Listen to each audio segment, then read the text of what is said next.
Opa, como é que vocês estão? Tudo bom com vocês? Continuação de uma obra que a gente já tem no canal. Se quiserem uma próxima parte, já sabe. Na capital de Sturma, finalmente o Vlad tá no seu quarto tranquilamente. Mas não tão tranquilo assim, porque ele está um pouco pensativo. Lembrando que o Mircea perguntou dele se ele queria beber um pouco do sangue do dragão. Mas acha que aquilo é uma pergunta besta. Sabe que o seu coração batia mais forte sempre que viu um dragão, sem falar que seu coração ressoou quando acabou enfrentando um. Não sabe o que exatamente é ele. Como ele sabe de coisas que eu não sei. Vai escutando uma batida na porta e manda embora, não quer nenhuma perturbação. O Rudiger abre a porta assustado, dizendo que ele está sendo um pouco frio. Ainda são companheiros que derrotaram um dragão juntos. O Prota já se levanta pedindo desculpa, falando que foi sem querer. Todo mundo vinha perguntar sobre a última conquista, então já estava cansado disso. O Rudiger diz que já entendeu, ficou preocupado que tivesse algo contra ele ou coisa assim. Pede para entrar, mas já tá dentro do quarto. Diz que é assim que é um quarto de escudeiro. É a primeira vez dele vendo um. Ele nunca entrou no quarto de pobre. Mostra para ele que trouxe a espada que prometeu. Foi feita pessoalmente pelo melhor ferreiro dos Bay City. Ela, obviamente, é resistente e afiada, mas também é leve e balanceada, uma obra-prima, já que foi forjada por um mestre ferreiro conhecido não apenas no norte, mas em todo o Império. Não deve decepcioná-lo em nenhum aspecto. Mas o Prota fala que sente que pode ser um pouco demais para ele. Mas o Rudiger fala que não mesmo. Para um matador de dragões, uma espada assim não é nada demais. É apenas uma compensação justa. Se fosse do seu jeito, teria dado para ele a melhor espada que pudesse encontrar no mundo. Mas isso poderia causar muito mal entendido. Não tem segundas intenções, então mande não ficar preocupado. Não é como se ele não soubesse da relação dele com seu irmão. Prota fala que se for assim, vai aceitar alegremente. O Rudiger diz que o Joseph também tá aqui. Pergunta se já se encontraram. O Prota fala que sim, foi apenas um breve cumprimento. O Rudiger fala que é claro, graças a uma pessoa. Fica confuso sobre quem serve quem quando vai vendo os dois. E o Prota não sabe o que está acontecendo e não entendeu o que ele quis dizer com isso. E o Rudiger fica perguntando, ué, tu não ouviu nada ainda? Uma assembleia foi convocada. O Lamud do lado de fora disse que planejava encerrar sua peregrinação nesse momento. E o Lorde falando que ele já deve ter tomado a sua decisão. O Lamud fala que sim, mas foi muitos anos difíceis que ele passou. O último Ducati finalmente vai ser entregue, já que ele recebeu o preço da honra. Os ombros daquela criança devem estar pesados. O Lamud diz que vai entregar isso para ele. Aquele moleque malandro, como um cavaleiro e como retentor do Bay City, se sente aliviado por completar todos os seus deveres antes da morte. O Lorde fala que é grato por ele ter se devotado aos Bezides por tanto tempo. E o Lamud pede desculpa por ele precisar aguentar o temperamento desse pobre velho. Mas o Lorde quer saber mesmo se ele vai voltar para casa ou não. O Lamud fala que sim, já faz muito tempo desde que ele viu sua própria casa. O Lorde fala que nesse caso, manda eles ficar mais alguns dias. O Lamud pensa que é estranho. Ele não é alguém com problemas para dizer adeus. Pergunta qual é o problema. O Lorde diz que quando alguém está prestes a se aposentar também significa que alguém novo está prestes a aparecer. O Lamud fala que então foi por isso que ele invocou todos os cavaleiros. Também reconheceu o garoto. O Lorde fala que aqueles qualificados merecem ter a sua autoridade. Parece que ele vai quebrar o recorde de cavaleiro mais jovem e também aquele que se tornou no menor tempo possível. O Lamud só fica rindo, dizendo que esse tipo de recorde e tradição deveria ser quebrado o tempo todo. O Lorde diz que ele considera as tradições, então ouvir isso deu ainda mais certeza. O Lamud fala que sente que recebeu um presente de aposentadoria e está ansioso por isso. Um momento em que uma nova honra nasce. 3 dias depois, finalmente o Prota estava todo arrumado e o Jagger perguntando se usaram magia aqui nessa parte. Parece que ela transformou ele em uma pessoa completamente diferente. O Prota tá com a mesma skin do Misseia. Diz que se sente meio fora do lugar agora. Está um pouco envergonhado. Parece que isso é tudo muito rápido para ele. O Jagger fala que vai dar uma folga. Hoje ele é o motivo pelo qual essa porta vai ser aberta. Servo Vlad da casa Bezid. Ele agora está em frente à porta dos cavaleiros. Pela ordem do conde. Manda por favor permitir que ele entre agora mesmo. A porta vai abrindo.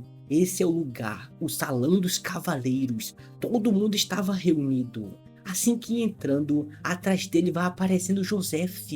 Já que ele não pode manejar uma espada, não pôde ficar em frente a essa porta. Sempre pensou que essa seria uma linha que ele nunca cruzaria na sua vida toda. Mas parece que ele se tornou uma espada que veio pessoalmente para ele. Manda ele em frente e dá os seus parabéns pro seu jovem garoto e a sua espada que cresceu nesse meio tempo. O caminho que o garoto estava correndo vermelho é um caminho de honra. O garoto caminhando por ele sem nem mesmo perceber, passo a passo. Esse era o caminho que ele havia sonhado, além do lamaçal das favelas que ele morava. O caminho em direção à estrela brilhante. E agora ele chegou nessas estrelas. O Lorde diz pro servo da casa de Bezid, ele fez um bom trabalho ao chegar nesse local. Mantenha os mandamentos de um mestre espadachim na sua mão esquerda e grave o seguinte em seu coração. Um cavaleiro deve sempre conseguir ver o mundo de várias possibilidades. Esse é o primeiro mandamento dos mestres espadachim. Mesmo o garoto conhecendo como inimigo, eles protegem as possibilidades que ele carregava. Porque esse é o dever de um cavaleiro que ele deve conduzir. Um cavaleiro deve sempre ouvir a sua consciência. Esse é o segundo mandamento do mestre espadachim. Na cidade cheia de névoa, os cavaleiros que davam tudo de si enquanto arriscavam tudo. Se você se impõe em um lugar que deveria estar, você não deveria hesitar quando a hora de agir ficar chegando. Apenas a sua consciência pode determinar que hora é essa. Um cavaleiro sempre deve perseguir o caminho da honra. Esse é o último mandamento de um mestre espadachim. Um cavaleiro deve sempre manter a sua cabeça erguida para poder se tornar um cavaleiro com honra, sem nenhum pingo de vergonha. Manda jurar perante a sua espada e perante os mandamentos dos cavaleiros. Vlad de Soara, o garoto que sempre olhou para a possibilidade de ser a espada que não tem nenhuma frescura. A garota ruiva que fica ao seu lado pode testemunhar isso, mesmo tendo vivido no meio do lamaçal das favelas. O garoto sempre defendeu o que era certo. O cavaleiro que tinha protegido o sorriso da Rosa também testemunhou pela consciência do garoto. E devido o garoto olhar para as estrelas, ele foi capaz de seguir em frente com a esperança de possuir isso, embora fosse algo que ele tinha que manter sem nada ficar percebendo. Ele era alguém que fazia de tudo para manter as coisas, e a espada que não tem frescura, que lutou com ele, testemunhou isso. Ele jura perante os mandamentos e a ele vai dar tudo o que tem para cumprir os mandamentos do mestre espadachim. O Lord Peter, o mestre da casa Bezid, ordena. Ele era um servo inferior quando ficou ajoelhado, e será um cavaleiro quando ficar de pé. O cavaleiro da Dama Alicia, aquele que protegeu a vida das crianças que foram abençoadas por San Rosino. O matador de dragões que derramou sangue real do Lindenbloom. E também um cavaleiro reconhecido pela casa de Bezid, Vlad de Soara. O garoto que veio do nada fez algo por si próprio e acabou mudando. Isso é algo que todas as estrelas reunidas neste lugar testemunharam. Ele fez muito bem, Senhor Vlad. Atualmente, no condado de Geidar, essa era a hora de eles ficarem avançando sem nenhuma hesitação. Mas os anões atrás deles estavam deixando a situação desagradável. É por isso que decidiu, assim como os outros nobres estão fazendo. O único membro restante de Reinal, Alicia, ainda precisa ficar casada. Isso não deveria ser o caso. Como uma mulher frágil feito ela sobreviveu num mundo perigoso como essa? Fala pro Godin que precisa que ele se envolva dessa vez. O Godin pede por favor para dizer o que ele precisa. O Gaydar manda ele para Deimar com seu filho. Quer que ele consiga uma boa justificativa naquele local. Uma justificativa ao invés de uma guerra ou violência. Vai confiar nele como sempre, que ele não vai deixar nenhuma decepção. O Godin diz que vai fazer o seu melhor e não vai decepcionar seu mestre. O Lorde diz que colocou aquela criança na posição que ele desejou, e o Joseph só agradecendo. O Lorde fala que em breve os Lordes do Norte farão uma reunião, onde todos vão comparecer. A Grande Assembleia. A Grande Assembleia não é realizada há mais de 10 anos, do nada vai acontecer de novo. Não havia nenhum sinal de que isso fosse ocorrer. Isso é porque tudo foi mantido em extremo sigilo, ou talvez ele foi com tanta pressa que ninguém conseguiu prever a ocorrência. O Lorde diz que quer sentar ao lado da Alicia Reinal, a Lorde de Deimar na Grande Assembleia. Joseph já fica um pouco surpreso com o que ele diz nesse momento. A Casa Reinal tem se beneficiado do Norte e o Centro tem mantido os dois em xeque por um longo tempo. Acha que está na hora de tomar uma decisão. Eles vão se tornar o Portão do Norte ou uma terra abandonada pelo Centro? Se eles forem muito lentos na decisão, eles vão se tornar comida para as águias do Oeste. A Era de Paz acabou. Agora está na hora das pessoas pensarem na sobrevivência. Deimar, que manteve a sua neutralidade, vai ter que tomar a sua decisão. E o Joseph perguntando se ela vai escolher o Norte ou não. Mas o Lorde fala que sabe, que ele fez muitas coisas para garantir que essa fosse a decisão dela. Vai dar seu completo apoio em relação a Deimar. Ele representa os Bezit. Devido nascer sem nenhuma presa afiada, ele lutou durante toda a sua vida. Essa é uma situação complicada. A Casa Reinal não é a única coisa que afeta eles. Quanto mais ele demora nessa decisão, maior vai ser a probabilidade de sangue da Casa Bezid ser derramada. Durante a sua geração, ele tem que acabar com isso. Acabar com esse ciclo de luta sem fim, que mais parece uma maldição. Na muralha, fala que aqui era a vista de cima. Queria mostrar isso pelo menos uma vez. O velho Lamud diz que a muralha do castelo parece mais vermelha agora do que qualquer outro dia. As muralhas de Sturma resistiram ao tempo e se alimentaram do sangue dos inimigos e do sangue da Casa Bezid. O sangue é necessário para proteger alguma coisa. Os cavaleiros são as pessoas que juraram oferecer seu sangue de bom grado quando a hora chegar. Assim que o dia chegar, ele vai ter que oferecer o seu sangue também. Mas o Prota, com um sorrisinho, diz que já sabe. O velhote diz que agora para ele, o seu nome é Lamud. Me chame assim de Senhor Lamud de agora em diante. E manda ele pegar uma coisa, o seu pagamento por quebrar a sua armadura. E o Prota falando, peraí, tu vai me pagar com essa moeda de cobre enferrujada? O velho Lamud fala que isso vale bem mais do que ele tinha. Quando a hora chegar, ele vai perceber o valor dessa moeda. Ele recebeu a missão dele quando se tornou um cavaleiro. Se uma situação caótica se instaurar na cidade, venha visitar a minha casa também. O Prota fala que vai fazer isso. No entanto, ele vai simplesmente coletar o resto do pagamento que está sendo devido. O velho Lamud diz que vai recebê-lo a qualquer hora. É só vir me visitar. A partir de agora, ele chamá-lo de Senhor Vlad. E o Prota fica até nervoso escutando isso aí.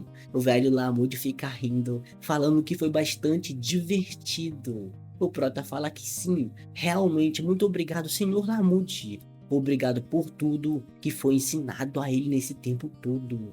Em outro local, e a Alicia diz que já faz um mês desde que enviou uma carta, nem recebeu notícias da chegada ainda. E o velho servo, mandando ela esperar um pouco e ser paciente. Relaxe, devem sempre ficarem preparados para o pior de tudo.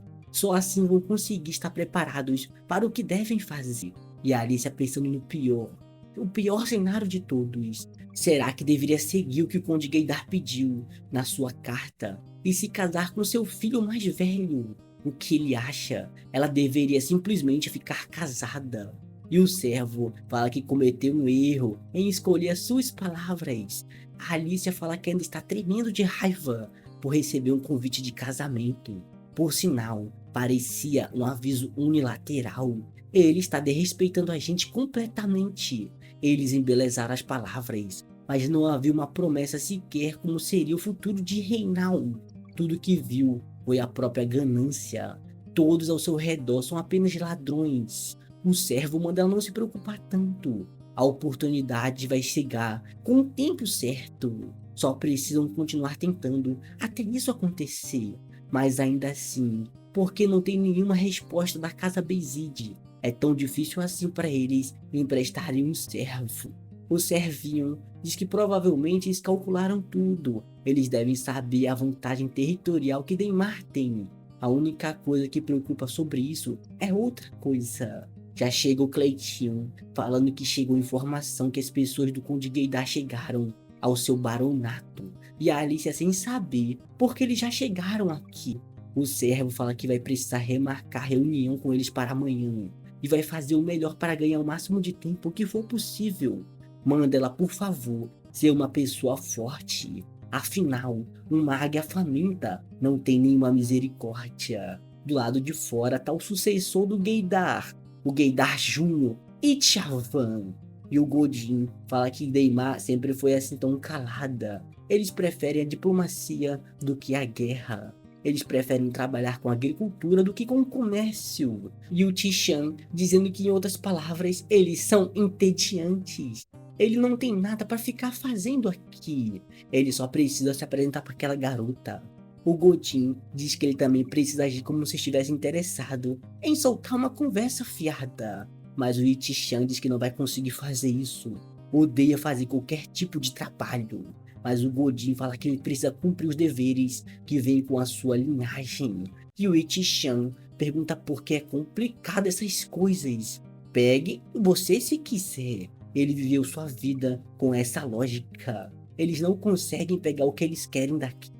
O Godin diz que o Norte nunca falhou em proteger o que eles tinham. O Oeste chegaram longe a tomar tudo, enquanto o Norte chegou longe em proteger tudo. O Conde Gaydar agora é um governante e o líder da Aliança do Norte. É natural que ele seja mais cauteloso, considerando que esse é o primeiro passo para fora do Oeste. O Itichan diz que entendeu, vendo como ele também veio significa que seu pai está bastante sério sobre essa questão. O Godin diz que foi informado que ela é uma beleza fora do padrão. Dizem que ela é inigualável, até entre as mulheres da nobreza desta região também. O Itichan, ouvindo isso, já fica com um sorriso malicioso, dizendo que agora se sente um pouco motivado. Na capital do Império de Brigantes, o pessoal vai retornando também. O Mysaia vai ficando de joelho pro seu pai, o Duque de Sangue Dragão. Ele manda dizer o relatório agora mesmo. O Mysaia fala que sente muito. O dragão branco foi morto pelos Cavaleiros do Norte. O Duque de Sangue fala o quê? O Baronato do Norte. Eles não sabem o seu local. O Mysaia fala que, no entanto, a sua viagem não foi em vão. Descobriu o jovem garoto no Norte. Ele ainda é um jovem dragão que não abriu seus olhos. Você já esteve no Norte antes? O Duque de Sangue fala que já esteve em muitos locais. Passou boa parte da sua vida espalhando sua semente pelo continente. Uma semente é um ser de possibilidades. Ninguém sabe o que ele pode se tornar no futuro.